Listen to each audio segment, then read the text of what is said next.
মক্কার মরুভূমির মাঝে দাঁড়িয়ে আছে এক ইতিহাসের পাহাড়, যার নাম শুনলেই মুসলিম হৃদয়ে জেগে ওঠে অদ্ভুত অনুভূতি। 1400 বছরেরও বেশ আগের কথা। এই পাহাড়ের চূড়ায় থাকা একটি ছোট গুহায় নিঃসঙ্গ সময় কাটাতেন আমাদের প্রিয় নবী হজরত মুহাম্মদ সাল্লাল্লাহু আলাইহি সাল্লাম। গভীর চিন্তা, ধ্যান আর মানবতার জন্য প্রার্থনায় তিনি আসতেন এই নির্জন স্থানে। আর ঠিক এখানেই, এই ছোট্ট গুহায় এক ঐতিহাসিক রাতে নাজিল হয় ইসলামের প্রথম ওহী ইকরা। এই গুহা থেকে শুরু হয়েছিল মানবজাতির জন্য মহান আল্লাহ তাআলার শেষ বার্তার যাত্রা, যা আজ ছড়িয়ে আছে পুরো পৃথিবী জুড়ে। দেখব কেমন সেই পথ, কতটা কঠিন এই আরোহণ, আর বুঝতে চেষ্টা করব কেমন অনুভূতি বা হয় সেই গুহায় দাঁড়িয়ে থাকতে, যেখানে প্রথম ওহী নাজিল হয়েছিল।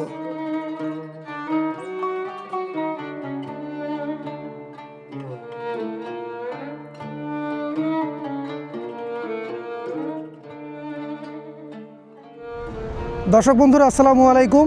আশা করি সবাই অনেক ভালো আছেন। এখন আমি অবস্থান করছি পবিত্র নগরী মক্কায়। দাঁড়িয়ে আছি মক্কার ঐতিহাসিক হেরা পাহাড়ের সামনে, যেটাকে কিনা জাবালে নূর বলা হয়। এটা এমন এক রহমতের পাহাড়, যে পাহাড়ের হেরা গুহায় আল্লাহ রসুল সাল্লাল্লাহু আলাইহি সাল্লামের উপরে পবিত্র কুরআনের প্রথম 5 আয়াত, সূরা আলাকের 5 আয়াত নাজিল হয়েছিল। সেই পাহাড় ঘুরতে আজকে এসেছি জাবালে নূরে।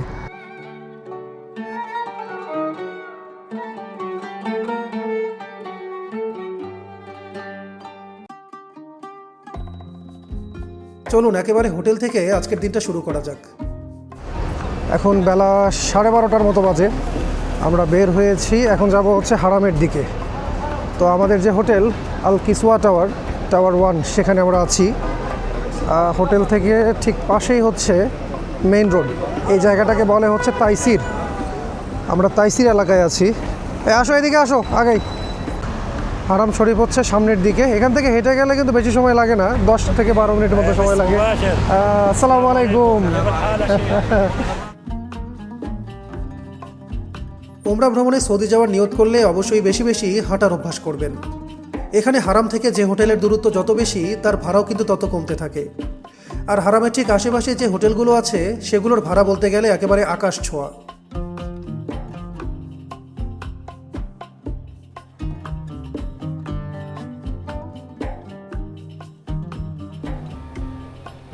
হারামের চারিদিকে এরকম অনেক ফ্যান সেট করা আছে, প্রচণ্ড গরমের মাঝে যা আপনাকে দেবে স্বস্তির পরশ।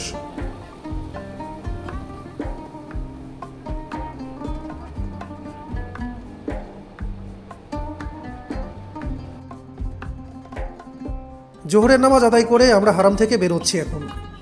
মসজিদুল হারামের আশেপাশের এলাকাগুলো এখন যে কতটা ডেভেলপড, এখানে না এলে বুঝতেই পারবেন না।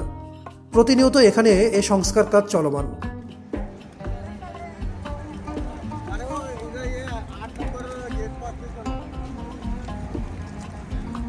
এদিকটায় শুনেছি আগে সব ছোট ছোট পাহাড় ছিল, এখন সব কেটে ফেলে চলছে হারাম শরীফ ও তৎসংলগ্ন এলাকা পরিবর্ধনের কাজ। কবুতর চত্বরে এসে পাখিদের দানা খাওয়াতে চাইলে সেই ব্যবস্থাও পেয়ে যাবেন।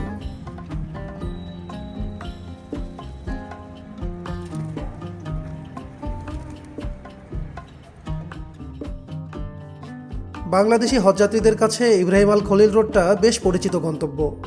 বেশিরভাগ এজেন্সি এদিকেই হোটেলের ব্যবস্থা করে থাকেন। আমরা পাশেই একটা বাংলাদেশি রেস্টুরেন্ট দেখে সেখানে লাঞ্চ করতে ঢুকে গেলাম। গরু ভুনা আর মাছের ঝোল দিয়ে হবে আমাদের আজকের দুপুরের খাবার।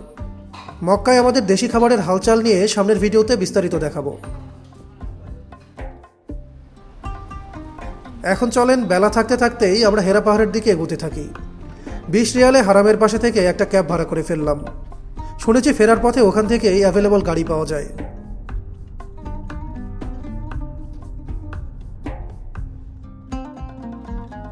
মক্কা যেমন প্রাচীন আর ঐতিহাসিক শহর, ঠিক তেমনি বর্তমান মক্কা অত্যন্ত আধুনিক একটা শহর। চলতে পথে শহরের আশেপাশের দৃশ্য উপভোগ করতে করতে আমরা এগুচ্ছি জাবালে নূরের দিকে। হারাম শরীফ থেকে হেরা পাহাড়ের দূরত্ব কম বেশি 10 কিলোমিটার। যেতে পথে সময় লাগে মিনিট 20 মতো।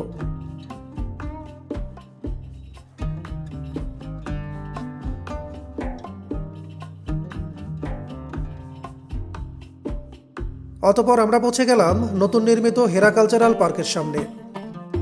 জাবালে নূরে যে পথে আল্লাহ রসুল সাল্লাল্লাহু আলাইহি সাল্লাম হেরা পাহাড়ে উঠতেন, হেরা গুহায় যেতেন, সেই পথটা কিন্তু এখন বন্ধ করে দেয়া। এই জায়গাটা তৈরি করেছে নতুন পথ দিয়ে, গাড়িতে চলা পথও আছে, অনেকখানি পথ গাড়িতে যাওয়া যায়, তারপর হেঁটে চলার সুন্দর পথ করে দিয়েছে। আর এখানে একটা কালচারাল সেন্টার করেছে। আমার যদি অপশন থাকতো যে দুইটা পথের মধ্যে কোন পথ আমি বেছে নিব, আমি অবশ্যই পুরাতন পথ, যে পথে হজরত মুহাম্মদ সাল্লাল্লাহু আলাইহি সাল্লাম হেরা পাহাড়ে যাইতেন, যে পথে খাদিজা রাদিয়াল্লাহু তাআলা আনহা যাইতেন, সেই পথটা থেকে তো বেছে নিতাম আমরা, তাই না? যাই হোক, এখন আমাদের হাতে যে অপশন খোলা, সেই পথটাতে আমরা আজকে আপনাদেরকে ঘুরে দেখাবো, জাবালে নূর। হেরা কালচারাল ডিস্ট্রিক্টের গেট দিয়ে ঢুকতেই ভেতরে বেশ পরিপাটি আয়োজন দেখতে পাবেন। মার্কেট প্লেস, রেস্টুরেন্ট, মসজিদ, জাদুঘর এসব দিয়েই সাজানো এই পার্কটি। অনেকটা কমার্শিয়াল আয়োজন বলতে পারেন।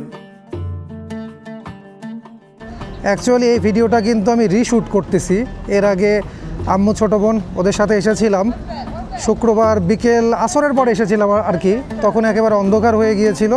ভ্লগ পুরোটাই শ্যুট করেছিলাম, কিন্তু সেই ভ্লগটা আমার মন মতো হয়নি।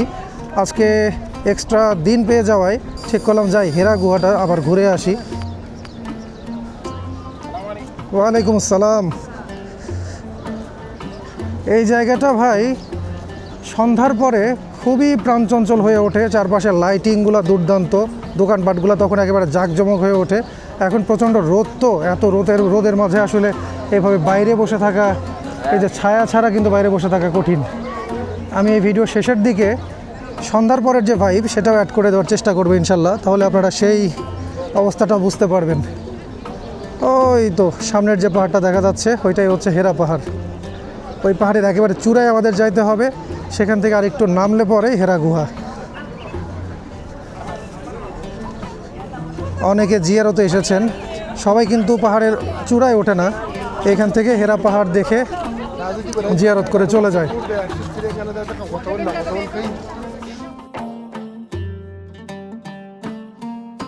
এই পাহাড়ে ওঠা কিন্তু মোটেও একেবারে সহজ কাজ নয়। পাথুরে পথ আর সেই সাথে মরুভূমির গরম বাতাস। হেরা গুহা প্রায় 2000 ফুট উচ্চতায় অবস্থিত।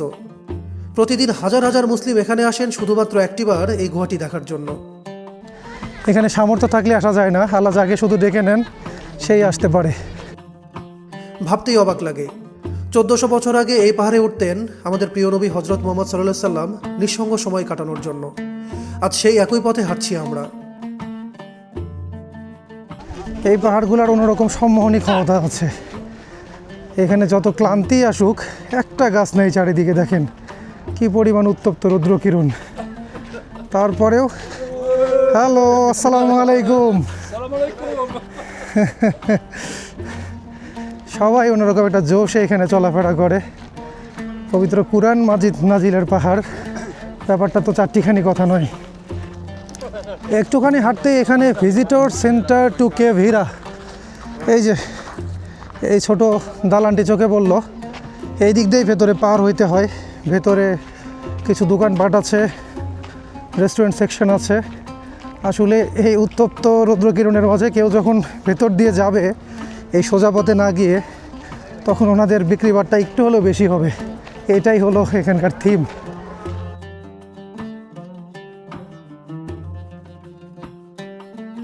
উপরেও নামাজ পড়ার ব্যবস্থা আছে। সবাই দেখেন রেস্ট করতেছে এখানে।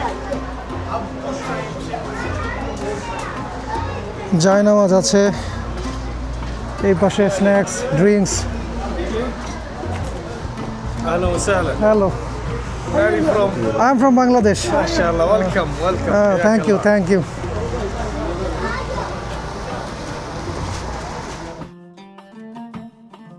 আমরা এখানে একেবারে সময় নষ্ট না করে হেরা গুহার দিকে এগোতে শুরু করলাম।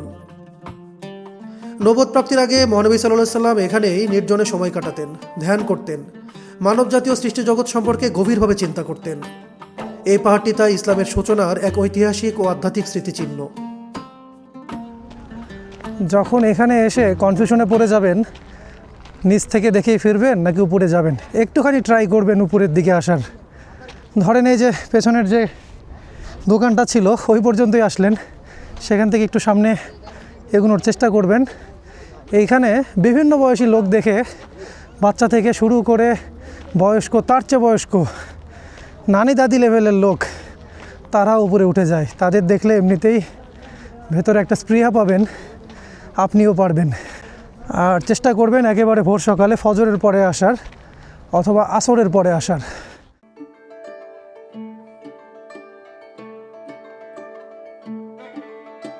প্রথমের খাড়া ঢালটা চড়তে নিয়ে শরীর যখন হাঁপিয়ে উঠবে তখন বিশ্রামের জন্য পেয়ে যাবেন এই জায়গাটি। এখান থেকে ঠিক সামনে দাঁড়িয়ে থাকা জাবালে নূরের চূড়াটি দেখে নিন আর সংকল্প করে ফেলুন, যতই কষ্ট হোক আপনাকে সেখানে পৌঁছতেই হবে। সেই পথেই যে আমাদেরকে যেতে হবে হেরা গুহার দিকে।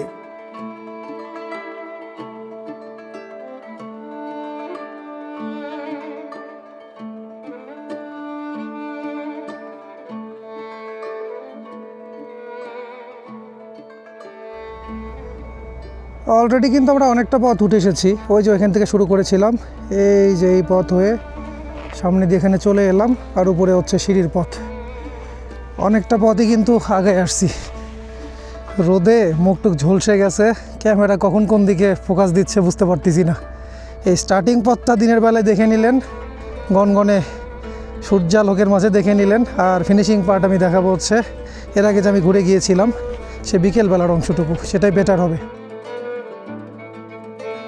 ভিডিওর বাকি অংশটুকু আগের দিনের শ্যুট করা অংশ থেকে দেখাবো আমি। সেই দিনের স্মৃতিগুলো তো বাঁচিয়ে রাখতে হবে নাকি? আমার কাছে পরামর্শ চাইলে বিকেলের দিকটাতেই আপনাদেরকে এখানে আসতে বলবো আমি। এ সময় নরম আবহাওয়াতে অনেক বেশি অনুভব করা যায় পবিত্র এই জায়গাটিকে। এই মুহূর্তে এখানে বেশ সুন্দর হাওয়া বয়ে যাচ্ছে, সেই সাথে বিকেলের মিষ্টি রোদ, সব কিছু মিলিয়ে দারুণ, মাশাআল্লাহ।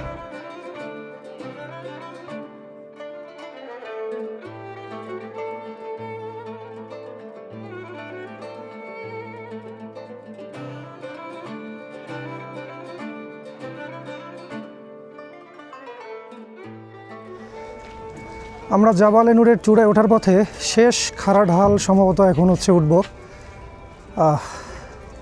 গলাটা একেবারে শুকায় আসছে, কাঠ হয়ে গেছে। এগুলা কি কবুতরকে দেওয়ার জন্য দানা বোধ হয়, সাথে হচ্ছে পানি। शरबत मिलेगा, नींबू पानी मिलेगा? हाँ जी, कितने का है? 1 गिलास 3 रियाल का, 2 गिलास 5 रियाल का। एक गिलास दीजिए मुझे। এখানে হচ্ছে এক গ্লাস এখন হচ্ছে লেবু পানি খাবো, 3 রিয়াল। और कोई मेरा लाग सेवा? হ্যাঁ ভাই, বাংলাদেশ থেকে আসছেন না তাইলে? मुख कते আছে মানে বাংলাদেশি তো নাকি? पेंशनर थोड़ी है सेवा जी, और कोई ও আচ্ছা, ও আচ্ছা, এই যে চলে আসছে।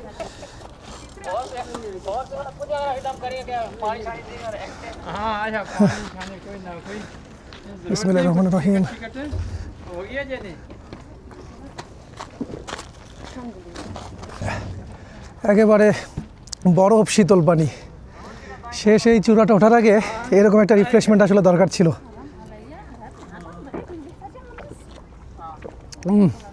মাশাআল্লাহ।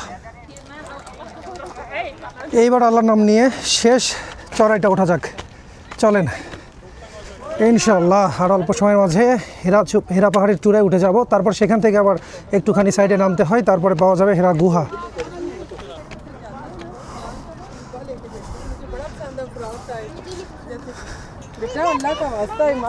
হ্যালো,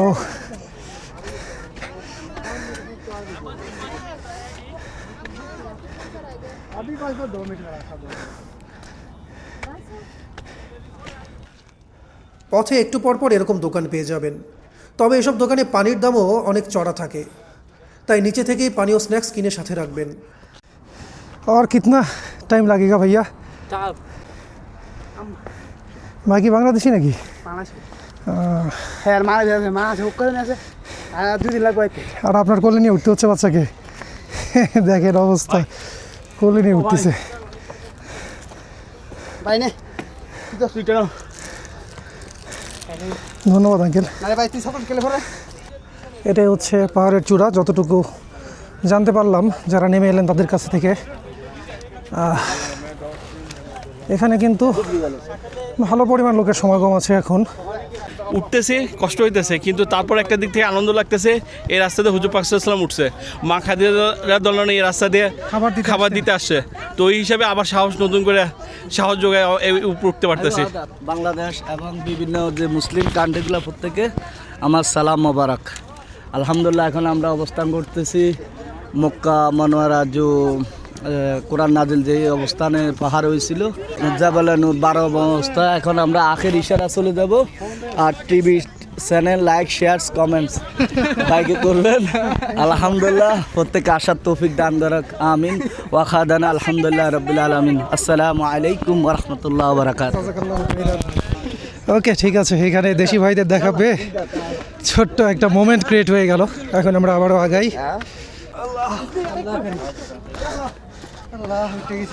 হ্যাঁ হ্যাঁ, আমরা চূড়ায় চলে আসছি। আলহামদুলিল্লাহ, আমরা চলে এলাম জাবালে নূরের চূড়ায়।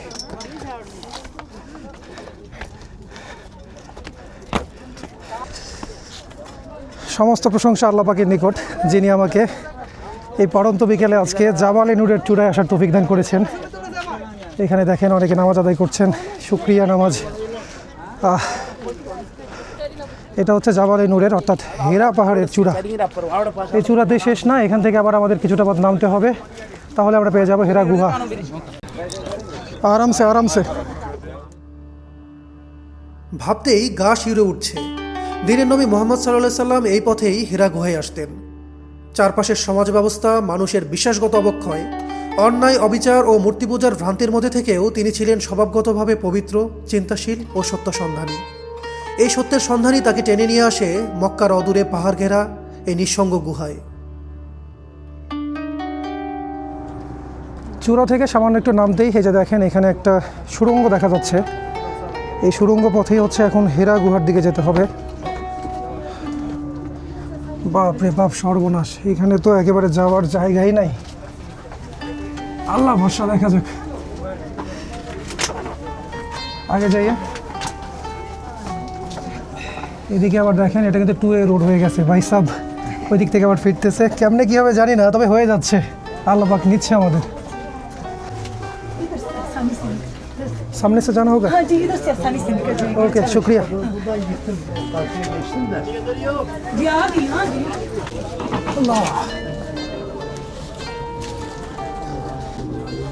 ওইদিকে রাস্তা আছে নাকি দেখেন তো? না, এটাই।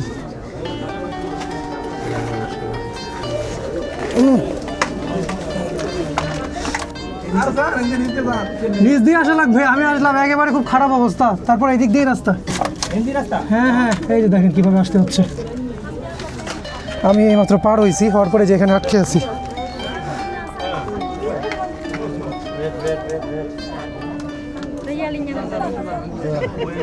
এই তো সামনের সবার যে জমায়েত দেখতে পাচ্ছেন, সেখানে হচ্ছে সামনে হেরা গুহা। কিন্তু এত পরিমাণ ভিড় এখন, এখানে এতটুকু আগানো যাচ্ছে না। বেশ কিছুক্ষণ হলো এখানে চলে এসেছি। তারপরে দেখেন এইমাত্র তো এখানে কয়েকজন দাঁড়ায় ছিলেন, তারা চলে গেলেন অপেক্ষা করতে করতে।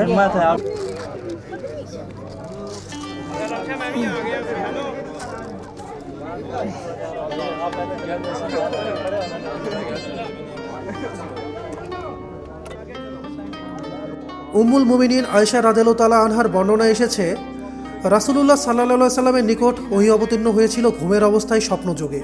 তিনি যখন যে স্বপ্নই দেখতেন তা প্রভাত রশ্মির মতো প্রকাশিত হতো। নিরবিচ্ছিন্ন নির্জনতায় ধ্যানমগ্ন থাকার সুবিধার্থে তিনি হেরা গুহায় অবস্থান করতেন। রাতের পর রাত একটানা এখানে অবস্থানের জন্য তিনি খাদ্য এবং পানীয় সঙ্গে নিয়ে আসতেন। সেসব ফুরিয়ে গেলে পুনরায় তিনি গৃহে প্রত্যাবর্তন করতেন। পূর্বের মতো খাদ্য এবং পানীয় সঙ্গে নিয়ে পুনরায় তিনি হেরা গুহায় এসে ধ্যানমগ্ন হতেন। ওহী নাজিলের মাধ্যমে তার নিকট সত্য প্রকাশিত না হওয়া পর্যন্ত এভাবেই তিনি হেরা গুহার নির্জনতায় অবস্থান করতে থাকেন। এইখানে অবস্থা দেখেন একবার, অনেকক্ষণ লাইনে থেকে প্রায় আধা ঘন্টা হয়ে গেছে, ঠেলায় ঘুতে এত দূর পর্যন্ত আসছে। এখানে আসলে ব্যাপার হচ্ছে, সবার যদি এটা একটু মাথায় থাকতো যে পিছনে আরও অনেক লোক অপেক্ষা করতেছে, সবাই এই জায়গাটা হৃদয় থেকে দেখতে এসেছে, তাহলে যাই হোক, এটা বলার কিছু নাই। পাড়া খেতে খেতে অবস্থা খারাপ। এই তো সামনে, এটাই হচ্ছে হেরা গুহা।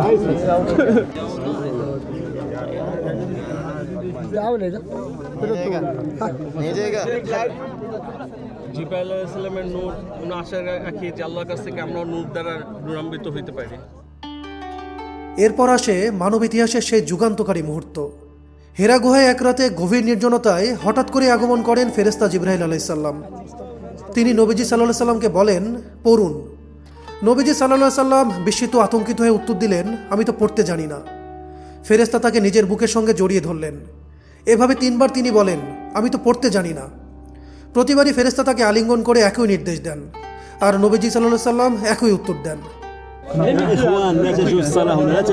এটাই হচ্ছে সেই হেরা গুহা, যে হেরা গুহা থেকে পবিত্র কুরআন নাজিল হয়েছিল।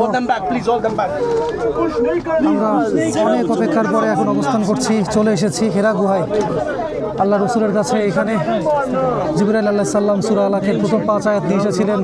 এখান থেকেই আমার দিনের নবী নবুয়ত প্রাপ্ত হয়েছিলেন। এই সেই হেরা গুহা, সবার আবেগের নাম। এখানে এসে সবাই যে আবেগাপ্লুত হয়ে যাচ্ছে সেটার কিন্তু যৌক্তিক কারণ আছে, কারণ এই জায়গাটা সবার কাছে আবেগের, সব মুসলিমের কাছে আবেগের। অবশেষে আল্লাহর পক্ষ থেকে নাজিল হয় সেই মহিমান্বিত বাণী, ইকরা বিসমি রব্বিকাল্লাযী খলাক, খলাকাল ইনসানা মিন আলাক, ইকরা ওয়া রাব্বুকাল আকরাম, আল্লাযী আল্লামা বিল কলাম, আল্লামাল ইনসানা মা লাম ইয়ালাম।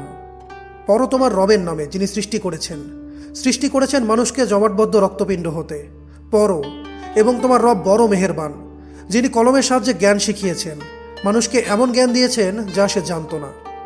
এই কয়েকটি আয়াতের মধ্য দিয়ে সূচিত হয় পবিত্র কোরআনের অবতরণ। মানব জাতির জন্য রহমত স্বরূপ নবুয়তের মহান দায়িত্ব অর্পিত হয় হযরত মুহাম্মদ সাল্লাল্লাহু আলাইহি সাল্লামের উপর। গবেষক আলেমদের মতে এটি ছিল 610 খ্রিস্টাব্দের আগস্ট তথা রমজান মাসের ঘটনা। তখনও হিজরি সাল গণনা শুরু হয়নি। মুহূর্তটি শুধু ইসলামের ইতিহাসে নয়, বরং সমগ্র মানব সভ্যতার ইতিহাসে এক নতুন যুগের সূচনা করে। এখন মাগরিবের ওয়াক্ত আসন্ন হয়ে গিয়েছে। এখানে ভিড় কিন্তু আরও বেড়ে গিয়েছে, লোকজন অনেকটা এগ্রেসিভ হয়ে গিয়েছে। সামনে আমি দাঁড়াইছিলাম, আল্লাহর রহমতে দোয়া করতে পেরেছি। আর এখন হচ্ছে নিষিদ্ধ ওয়াক্ত চলছে, এখন আসলে কোনো নফল নামাজ পড়া যাবে না। আমি যতটুকু আমার স্বল্প জ্ঞানে জানি, আমি এখানে গিয়ে দোয়া করেছি। এখন এখান থেকে বের হবো। এরকম বিশৃঙ্খলা আসলে তৈরি করা, অনেক বয়োবৃদ্ধ লোক আছে, তাদেরও সমস্যা হচ্ছে। এখন এখানে হেরাগুহা থেকে বের হবো। এটা আমার জীবনের একটা অন্যতম সেরা অনুভূতি ছিল। বের হওয়ার পথেও এখানে দেখেন কি অবস্থা। হ্যাঁ, আমরা একসাথে ছিলাম, but unfortunately very crowded in the very crowded. অনেক আমরা অলমোস্ট এসেছে তো, আমরা 2 ঘন্টা লাগছে এখানে from starting to come and pray here at least 2 hours. সালাম আলাইকুম রহমতুল্লাহ। ওকে, থ্যাংক ইউ।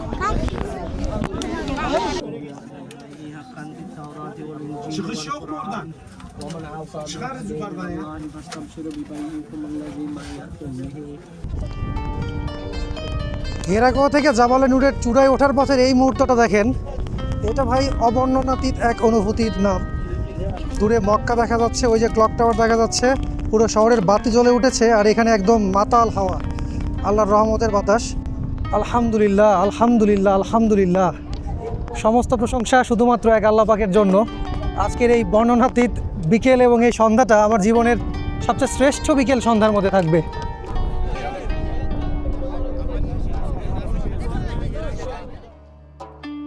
ফেরেশতার সঙ্গে সাক্ষাৎ ও নবুয়ত প্রাপ্তির অভিজ্ঞতা রাসূলুল্লাহ সাল্লাল্লাহু আলাইহি সাল্লামকে ব্যাপকভাবে আলোড়িত করে। সব কিছু মিলিয়ে তিনি প্রচণ্ড ভীত ও উদ্বিগ্ন হয়ে পড়েন। হেরা গুহা থেকে ফিরে তিনি সোজা বাড়িতে যান। তার সহধর্মিণী হজরত খাদিজা রাদিয়াল্লাহু তাআলা আনহার কাছে সব কিছু খুলে বলেন। অসাধারণ প্রজ্ঞাবান রমণী খাদিজা রাদিয়াল্লাহু তাআলা আনহা নবীজি সাল্লাল্লাহু আলাইহি সাল্লামকে সান্ত্বনা দিয়ে বলেন, আপনি তো আত্মীয়তার সম্পর্ক রক্ষা করেন, অসহায়দের সাহায্য করেন, মেহমানদের সম্মান করেন, সত্য ন্যায়ের পথে চলেন। আল্লাহ তাআলা কখনোই আপনাকে অপমান করবেন না বা ক্ষতির মুখে ফেলবেন না। তার এই আশ্বাস সে সময় নবীজি সাল্লাল্লাহু আলাইহি সাল্লামের অন্তরে গভীর প্রশান্তি এনে দেয়। এ সময় হেরা কালচারাল পার্কেও খুব ভালো সময় কাটাতে পারবেন। রাতের বেলার আলোকসজ্জায় এই জায়গার জৌলুস যেন কয়েক গুণ বেড়ে গিয়েছে। সৌদির ব্যাপারটাই এমন, দিনের বেলা প্রচণ্ড গরমে যেমন তেমন, কিন্তু সন্ধ্যা নামতেই সবাই হাঁপ ছেড়ে বাইরে বেরিয়ে পড়ে।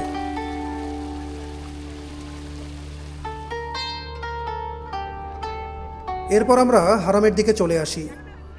প্রতিবেশী বন্ধু রিয়াদ তার পুরো পরিবার সহ উমরা করতে এসেছে। ওরা কাল মদিনা চলে যাবে।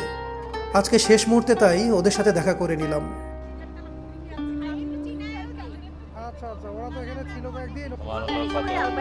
আর এই যে দেখেন, এখানে কিন্তু তৃষ্ণার্ত হইলে কোনো চিন্তা নাই, জমজমের পানি বিভিন্ন জায়গায় এরকম করে পেয়ে যাবেন। আর জমজমের পানি খাওয়া মুমিনের লক্ষণ। সো এখানে এলে নর্মাল পানি না খেয়ে সবসময় জমজমের পানি খাওয়ার চেষ্টা করবেন।